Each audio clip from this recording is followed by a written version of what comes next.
오늘은 총회 주제 설교 26번째 시간의 말씀을 전하겠습니다. 출애굽기 25장 8절에서 22절 그리고 요한복음 20장 11절에서 12절의 말씀을 가지고 은혜의 보좌로라는 제목으로 함께 말씀을 나눌 때 큰 은혜가 있기를 기도합니다. 오늘도 이제 2024년 마지막 주일을 보내게 됩니다. 올해만큼 다사다난한 한 해가 있었는가 모를 만큼 국가적으로나 개인적으로나 참 많은 일들이 있었던 것 같습니다. 한 해를 마무리하며 우리는 한 해를 돌아보는 시간을 가져야 합니다. 연초에 세웠던 계획들이 잘 이루어졌는지, 나는 그런 계획에 맞춰 목표를 향하여 성실하게 살았는지를 점검하는 것입니다. 이런 시간을 가질 때 우리는 내년에 좀 더 계획 있는 삶, 목표를 이루는 삶을 살게 되는 것이죠. 저도 이런 시간을 잠깐 가졌습니다. 개척 목사이기에 좀 더 복음을 최선을 다하여 전하였는지, 그러지 못하였던 그 이유가 무엇인지를 살펴봤습니다. 현실에 지나치게 마음을 둘 때 미래를 위해서 또한 살아가지 못하였던 나의 모습이었습니다. 물론 현실을 무시해서는 안 되겠죠. 그래도 미래를 바라보아야 될 목회자로서 더욱 믿음을 가지고 할 수 있는 것을 최선을 다해야 되는 것을 깨닫게 되며 내년에는 더욱더 믿음으로 하나님이 행하실 일들을 바라보아야 됨을 절감하였습니다. 그 가운데 가장 필요한 것, 바로 하나님의 은혜의 보좌로 나아가는 것입니다. 그래서 2024년을 마무리하며 마지막 설교로 은혜의 보좌로 나아가라는 제목으로 함께 말씀을 살피고자 합니다. 은혜의 보좌는 어떤 곳인지, 그리고 한 해를 마무리하며 새해를 준비하며 왜 우리가 은혜의 보좌로 나아가는 것이 중요한지를 말씀을 통해 살펴봅시다. 그리하여 한 해를 돌아보며 새해는 더욱 힘있게 하나님과 동행하시는 모든 성도님 되시기를 간절히 간구드립니다. 먼저 오늘 읽은 본문에 대해서 간략히 말씀드리면, 출애굽기 중 시내산에서 모세가 하나님으로부터 이 성막에 안치할, 성막에 둘 언약궤에 관한 말씀입니다. 이스라엘 성막은 철저히 하나님의 계획하심, 하나님의 뜻 가운데서 만들어진 장막이죠. 그 가운데 하나님의 임재의 상징이요, 하나님의 만남의 예배가 이 성막에서 이루어지게 됩니다. 그 성막 가운데 가장 안쪽 지성소에 위치한 것이 바로 언약궤입니다. 언약궤는 그 모습을 상상하면 이런 모양입니다. 이 그룹들은 이 언약궤 맨 안쪽, 지성소의 맨 안쪽에 위치한 것이 바로 이런 언약궤입니다. 그런데 언약궤 모양을 보면 맨 위쪽에 파란색 모양으로 두어진 게 바로 두 그룹, 즉 천사의 형상으로 이루어져 있습니다. 이 그룹들은 언약궤 양쪽 끝에 서로 날개를 펴서 저렇게 마주보고 있습니다. 그리고 날개로 언약궤를 덮고 있는 형상이죠. 이 형상에는 의미가 있습니다. 이 그룹들은 무엇보다도 이스라엘의 왕이신 하나님의 통치 행위를 잘 보여주고 있습니다. 왕이신 하나님의 보좌 좌우편에 그분의 거룩함을 나타나기 위하여 천사들이 호위하고 있는 형세인 것이죠. 그리하여 왕이신 하나님의 높은 권위를 드러내고 있는 것입니다. 다시 말하자면 언약궤, 하나님이 좌정하시는 보좌입니다. 하나님께서 이스라엘의 왕으로서 그 백성들을 말씀하시고 다스리는 모습을 이 언약궤의 형상을 통하여 나타내고 있다는 것이죠. 그래서 성경에는 종종 하나님의 통치를 표현할 때 그룹 사이에 자정하시는 우리 하나님이라고 표현합니다. 자, 출애굽기 25장 22절을 읽어봅시다.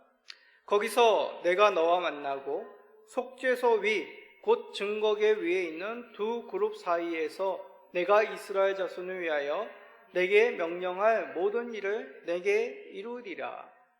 하나님께서 두 그룹 사이에 내가 너희에게 명령하겠다. 내가 너희에게 나의 뜻을 나타내리라고 말씀하십니다. 다시 말해 하나님 보좌 양쪽에 그분을 호위하고 받들고 있는 그룹들의 모습을 통하여 이스라엘 하나님께서 그의 백성들을 다스리고 보호하시는 그 위엄을 드러내는 것이죠. 천사는 그런 하나님 앞에 머리를 조아리며 존경을 표하고 있는 것입니다.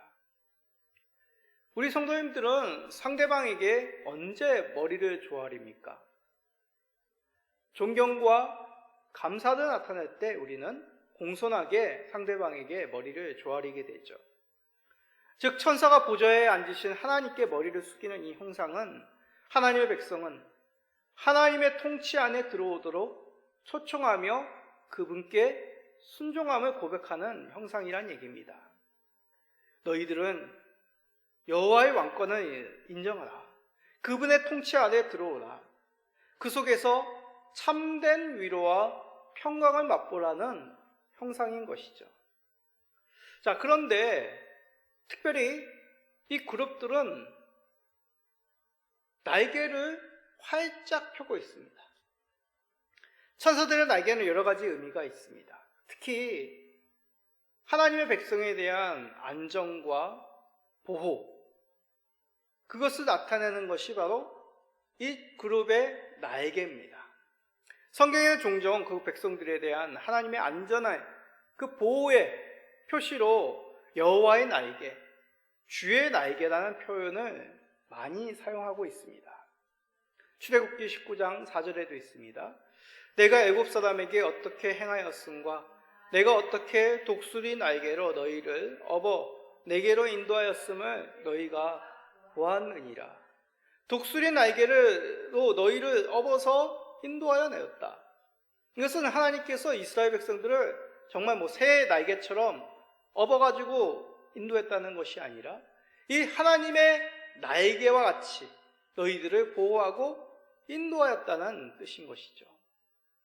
그러기에 언약궤 맨 왼쪽에 있는 날개를 편 두 그룹의 의미는 요약하자면 하나님께서 그의 백성들을 통치하시며 안정과 보호로 그를 인도하신다는 그런 강력한 메시지를 담아내고 있는 것입니다. 우리는 오직 하나님의 보좌, 하나님의 날개 그늘로 피할 때 안전할 수 있습니다. 그분을 왕으로 인정하고 우리 하나님의 통치하시는 왕으로 받아들일 때 우리는 참된 안정과 보호를 누릴 수가 있는 것이죠. 성도님들은 올 한 해 안전한 곳을 찾으셨습니까? 그래서 안전하고 편안한 삶을 누리셨습니까? 혹시 진정한 성도의 피난처가 어디인지 잊은 채 올 한 해를 불안 가운데 사시지는 않으셨습니까? 하나님의 보좌가 여호와의 날개 아래가 피난처입니다. 하나님께서는 성막을 만들라고 하실 때 언약궤 양식을 가장 먼저 이스라엘 백성들에게 가르쳐 주셨습니다. 구원받은 백성들을 가장 안전한 길로 초청하시기 위함이죠.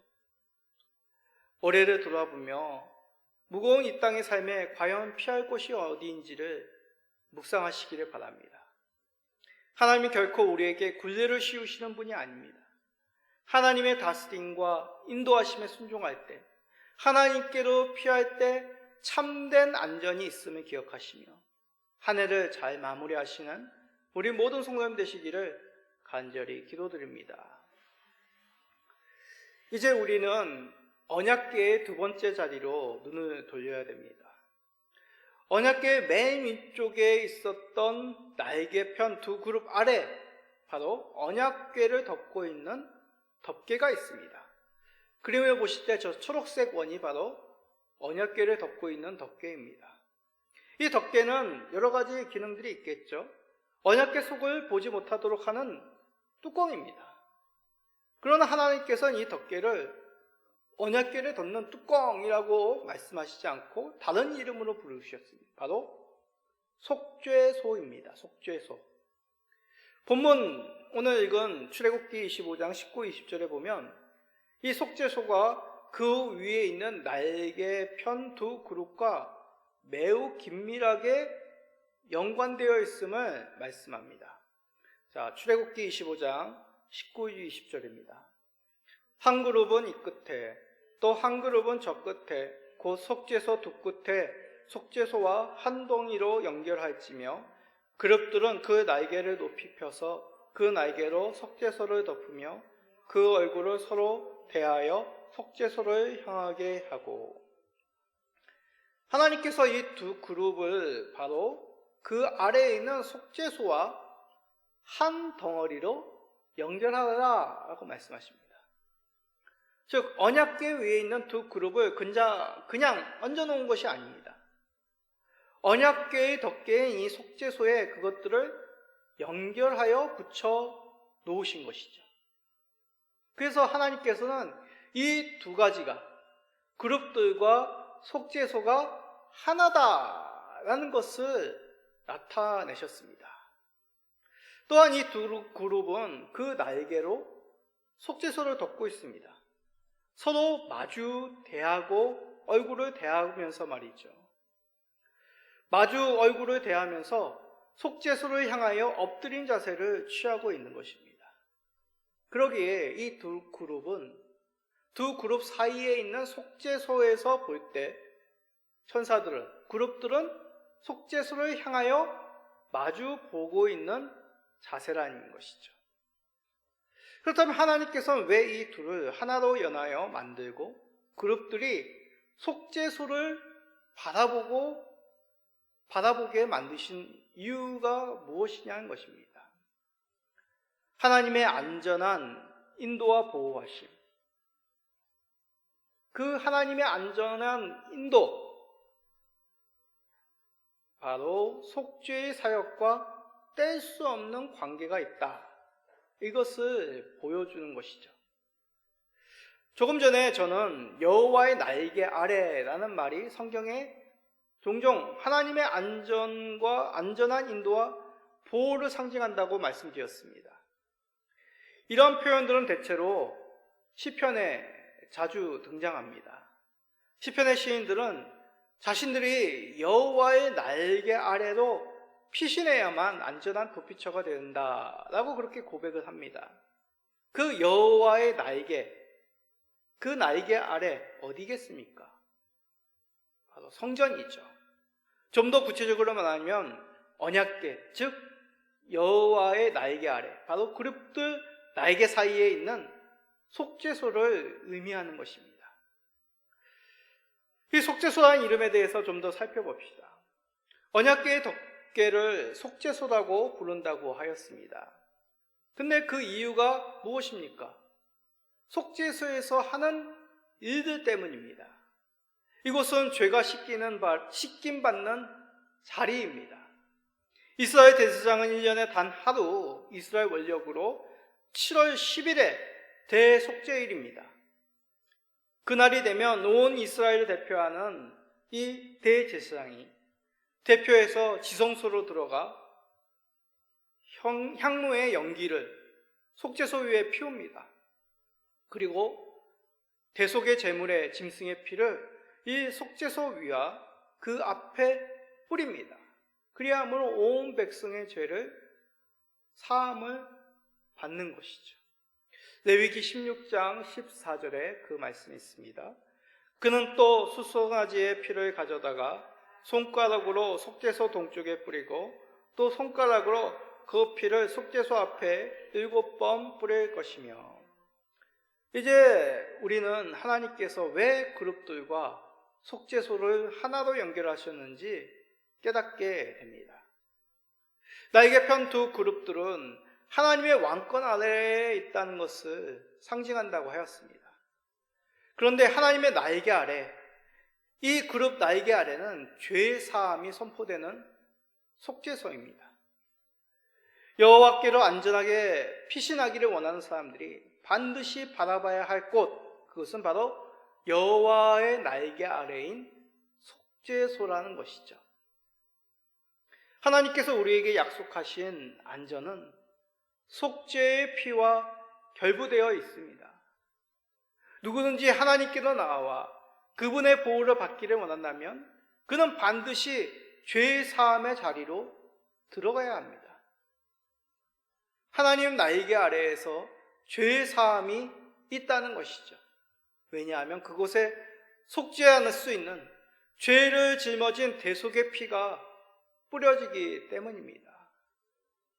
만약 자신의 죄를 고백하며 용서를 받고자 하는 자는 이 대속의 피로 말미암아 속죄함을 받을 수 있습니다.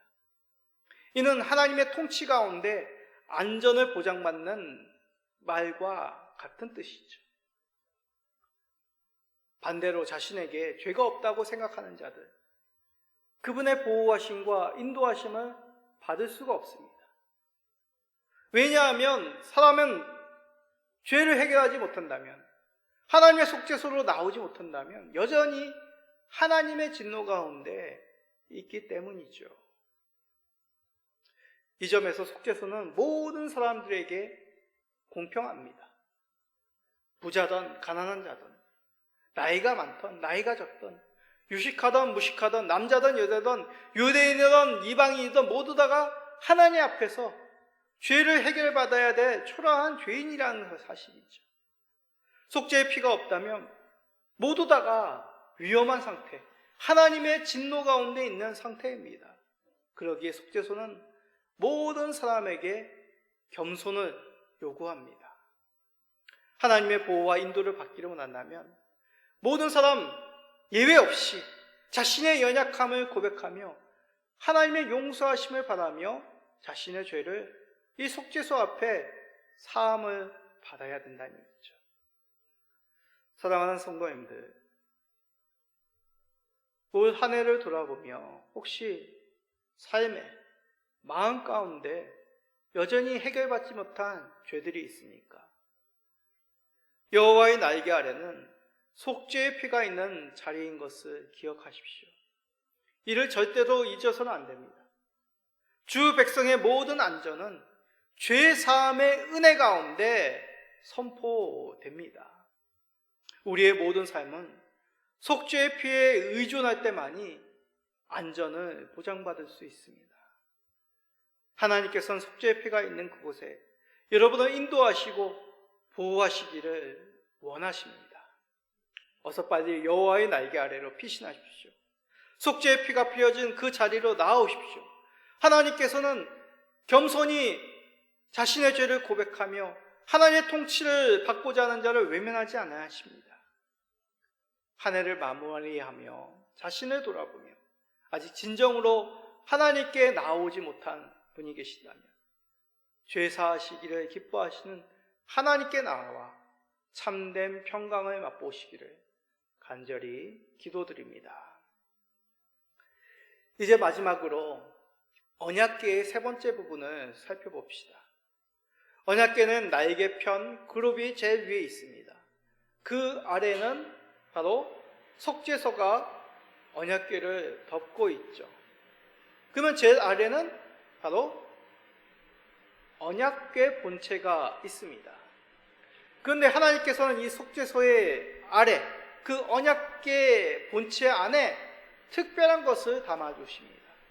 바로 십계명이 새겨진 증거판을 넣도록 지시하신 것이죠. 자, 출애굽기 25장 21절 읽어봅시다. 속죄소를 궤 위에 얹고 내가 내게 줄 증거판을 궤 속에 넣으라. 속죄소 아래 언약궤 본체 안에 바로 십계명의 두 돌판을 넣으라고 명령하십니다. 이 의미는 바로 말씀에 대한 순종을 나타내는 것이죠. 이런 의미에서 여호와의 언약궤는 온전한 복음을 잘 드러내고 있습니다.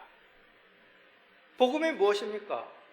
첫 번째로 하나님 외에는 보호하심이, 인도하심이 없다라는 것을 믿고 나오는 것입니다. 하나님의 통치와 인도함을 받아야 된다는 것이죠. 또한 복음은 이 하나님의 보호와 인도한 오직 죄 사함으로 말미암아 보장된다는 사실을 믿는 것입니다.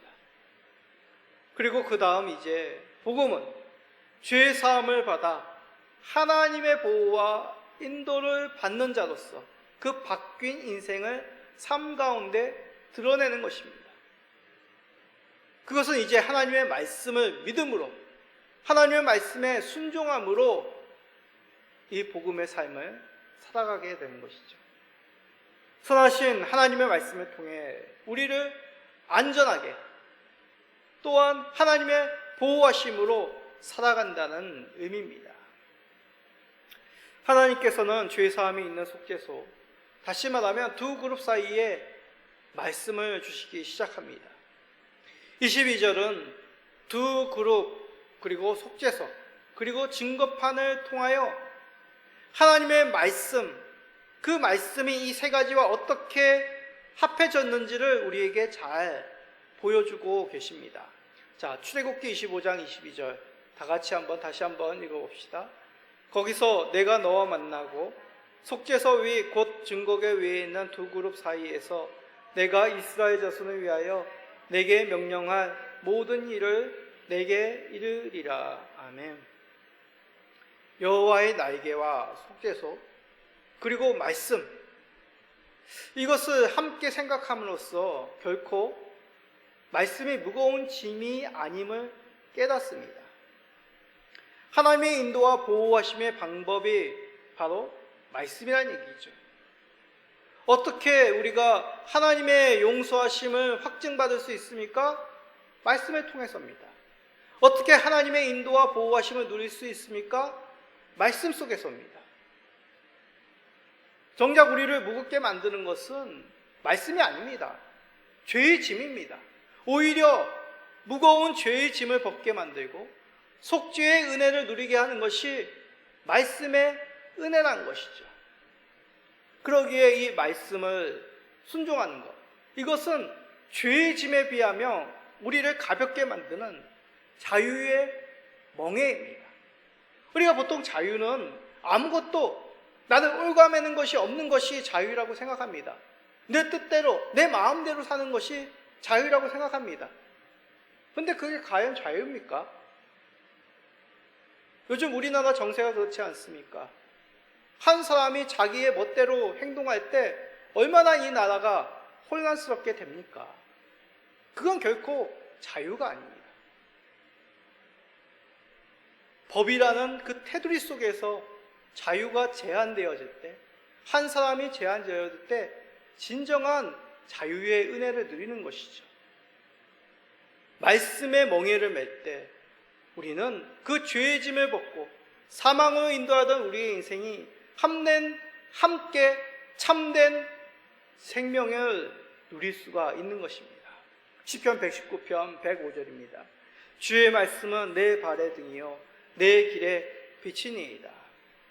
이스라엘 광야 여정 가운데 나침판의 역할을 하는 것이 바로 주의 말씀이었습니다.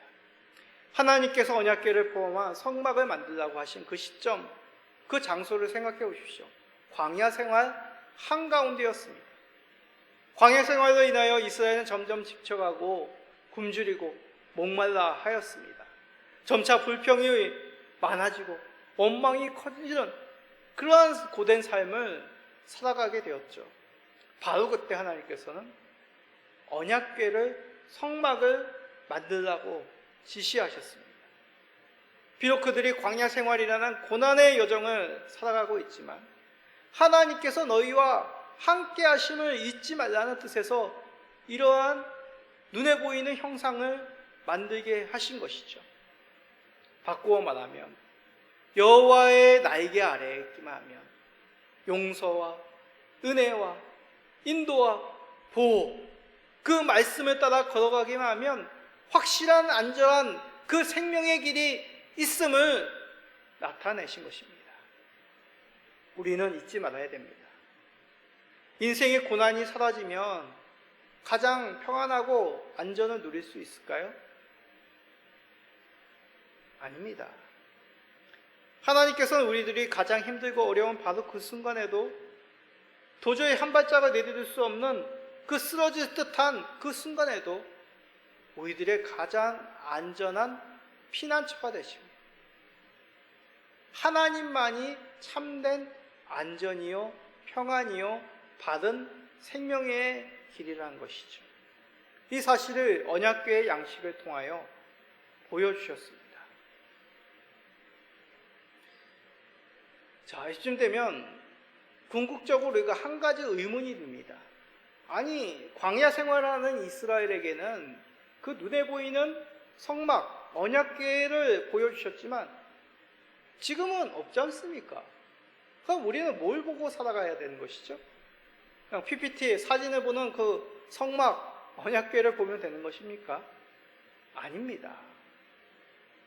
더 분명한 성막, 더 확실한 언약궤를 우리에게 주셨습니다. 다 같이 요한복음 20장 11절 12절을 마지막으로 읽어봅시다. 마리아는 무덤 밖에 서서 울고 있더니 울면서 구부려 무덤 안을 들여다보니 흰 옷 입은 두 천사가 예수의 시체에 누웠던 곳에 하나는 머리편에 하나는 발편에 앉았더라. 이 말씀은 부활절에 많이 읽었던 말씀이죠. 근데 오늘 이 언약궤와 같이 읽으니까 이 무덤의 광경이 어떻게 보여집니까? 오늘 읽은 이 언약궤의 형상과 흡사하지 않습니까? 예수님께서 장사되신 그 무덤이 언약궤가 있던 지성소의 모습으로 변하였습니다. 예수님의 시체가 누웠던 곳, 그 양편에 있는 흰옷 입은 두 천사의 모습은 마치 언약궤 위에 있는 두 그룹과 같습니다. 예수님의 피 흘리신 몸이 누워졌던 그 자리는 제물에 대속제물이 뿌려졌던 그 속죄소의 모습과 흡사합니다. 하나님께서 더 이상 한 발도 내딜 수 없는 막다른 곳에 놓인 마리아에게 놀라운 말씀을 선포하고 계십니다. 마리아야, 울지 마라. 나는 사망을 정복하여 생명으로, 죄를 정복하여 거룩한 것으로 바꾸어 놓았다라고 마리아에게 선포하신 것이죠. 우리가 깨닫습니다. 광야 생활 가운데는 이 지성소 언약궤가 하나님의 통치와 보호, 죄사함의 은혜, 진리의 말씀의 길을 보여주셨다면 우리에게 가장 안전하고 우리의 삶을 다스리시고 인도하심의 산징표가 우리 예수 그리스도이심을 우리는 귀한 은혜를 받았음을 깨닫게 되는 것이죠.